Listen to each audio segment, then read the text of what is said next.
África do Sul, Brasil. Estamos no extremo sul da Bahia, nas proximidades do município de Porto Seguro, da rodovia BR-101, entre as cidades de Itabela e Itamaraju. Tomamos a BR-498 e percorremos 14 quilômetros em estrada asfaltada. Assim alcançamos a entrada do Parque Nacional de Monte Pascoal, criado em 1961 para proteger este monumento histórico e a Mata Atlântica no seu entorno, abrangendo 22.500 hectares, dos quais cerca de 8.600 pertence atualmente ao povo Pataxó.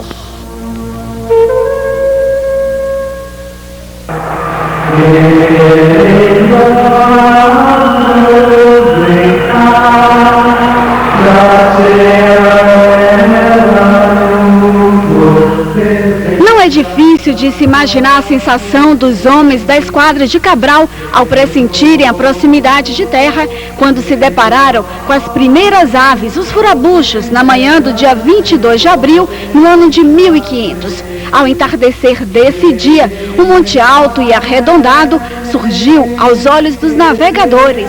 Era a semana da Páscoa e Cabral batizou o monte de Monte Pascoal. No dia seguinte, às margens de um pequeno rio, o Caí, dava-se o primeiro encontro entre portugueses e índios.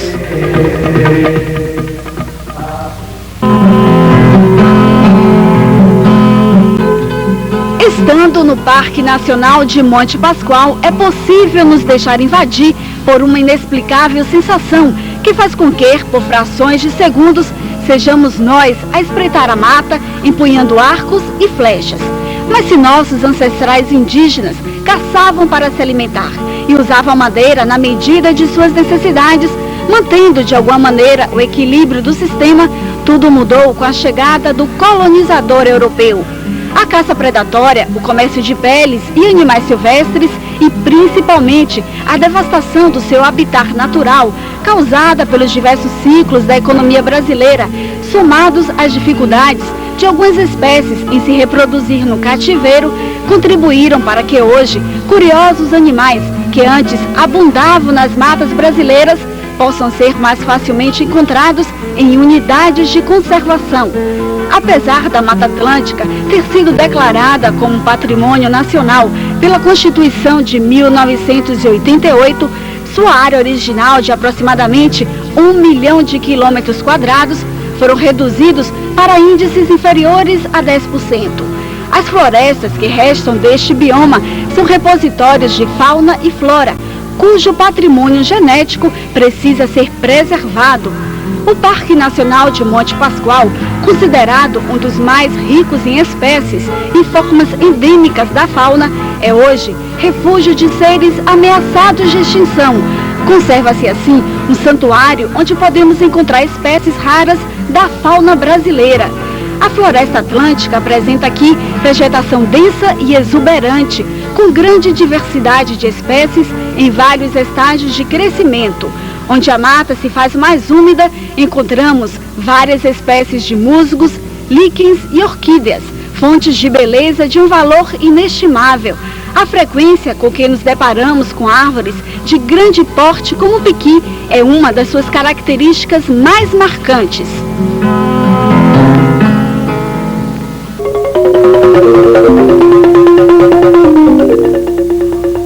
Os rios Corumbau e Caraíva, cujo regime de cheias e vazantes depende das irregularidades, porém ainda abundantes chuvas da região, são os marcos fronteiriços que delimitam o parque. A reserva abriga, além desses dois rios, os córregos do cemitério e dos palmares. Às margens de todos eles, encontramos uma enorme variedade de ecossistemas, matas ciliares, restingas e uma rica área de transição entre o litoral e a floresta pluvial. Aí vivem a anta e o maior roedor do mundo, a capivara. Os manguezais nos estuários dos rios são locais privilegiados, escolhidos para a desova por inúmeras espécies de peixes, camarões e crustáceos, porque além de calmos e protegidos do mar aberto, são extremamente férteis e favoráveis ao desenvolvimento das formas jovens de vida, autênticos berçários cheios de plantas de longas raízes, retorcidas e emaranhadas, onde os pequenos animais encontram a segurança de nichos que oferecem refúgio dos predadores naturais, além dos nutrientes depositados em suas águas sob influência das oscilações das marés.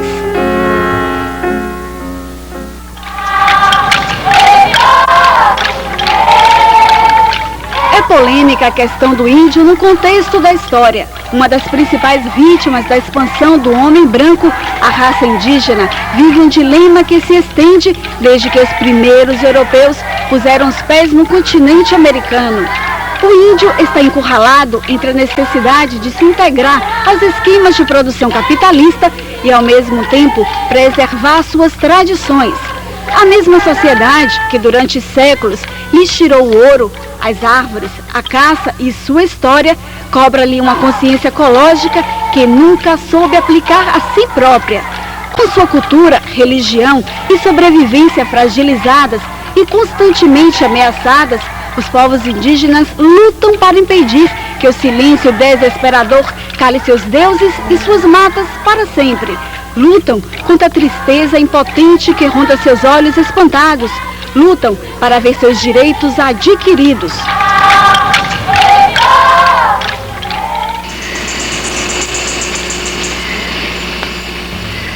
É no centro de visitantes que se encontra o núcleo de documentação e informação do parque.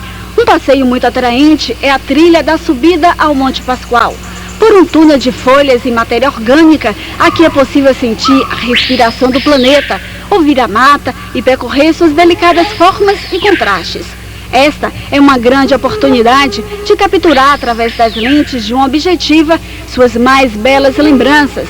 A 536 metros de altitude, o visitante tem do topo do monte uma visão magnífica de toda a floresta e, com céu claro, avista-se o mar a 32 quilômetros de distância em linha reta.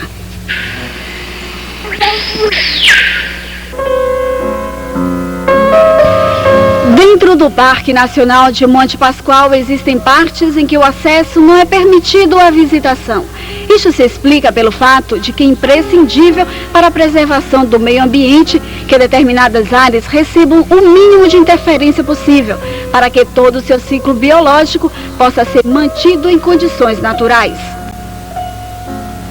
É preciso que cada um de nós aceite e cumpra a parte que nos cabe na tarefa de conviver com a natureza sem destruí-la.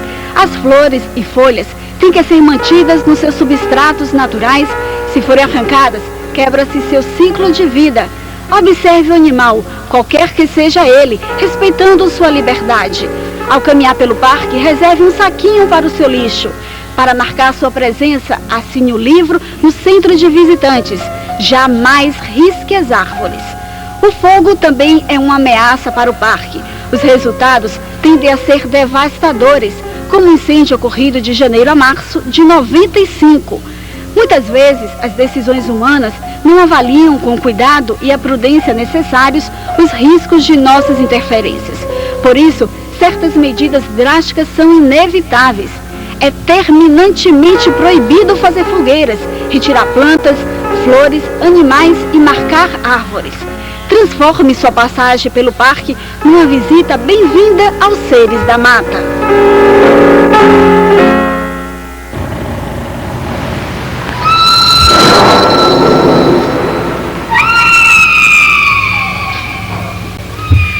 Urano, o céu estrelado, fecunda Gaia, e assim, com a vida latejando em seu ventre, a Terra se faz mãe e é povoada.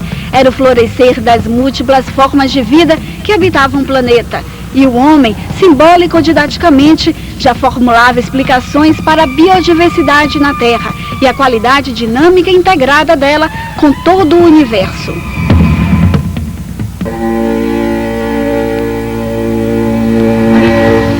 Centenas de milhões de anos foram necessários para que, com a evolução de plantas e animais, o planeta se tornasse adequado à vida humana. Uma variedade incalculável de classes genéticas, espécies e ecossistemas estão em constante transformação e adaptação entre si.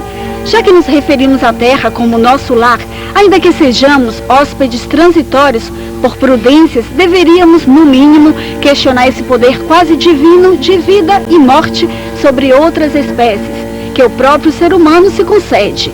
Escutar os búzios anunciando as chuvas ou apreciar os pequenos micos sacudindo irrequietos a copa das árvores tornou-se um raro privilégio.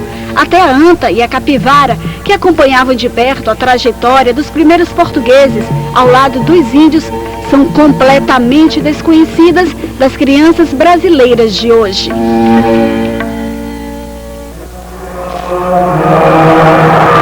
Durante séculos, as florestas brasileiras foram símbolo do atraso desenvolvimentista, consideradas responsáveis por uma imagem de Brasil como a de um país que se locomove por cipós. Elas têm sido desdenhadas e devastadas durante anos, vítimas de um tipo de expansão econômica que as considera como obstáculo ao progresso. Hoje, as florestas agonizam e pedem socorro. Mas, no entanto, é possível perceber novos ventos direcionando o pensar, o fazer e o sentir das pessoas.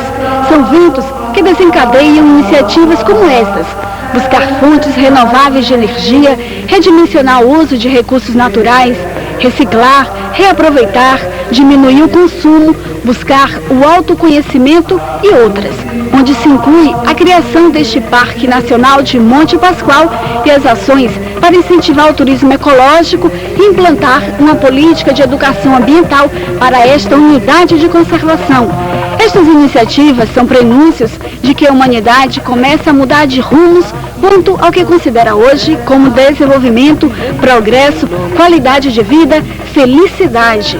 Elas devem ser recebidas com otimismo porque colaboram no resgate da importância do legado que pode ser capaz de perpetuar a convivência pacífica entre todos os filhos da Terra. Faça a sua parte, cuide de você, cuide do parque, cuide da Terra.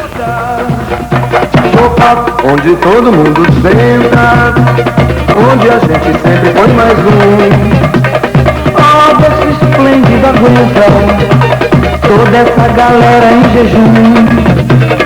Apesar de Deus ser brasileiro, outros deuses aqui tem lugar. Torres, Tupã, o Sócio, seu Roberto, Buda e Oxalá. Aqui não tem terremoto, aqui não tem revolução. É um país abençoado, onde todo mundo põe a mão. Brasil, potência de neutron, 35 watts de explosão.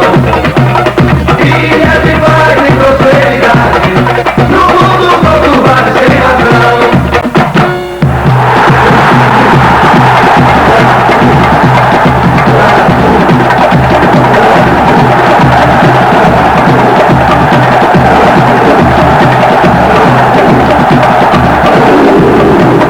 A mulher mais linda do planeta, já disse o poeta altaneiro, que o seu rebolado é poesia, salva o povão brasileiro.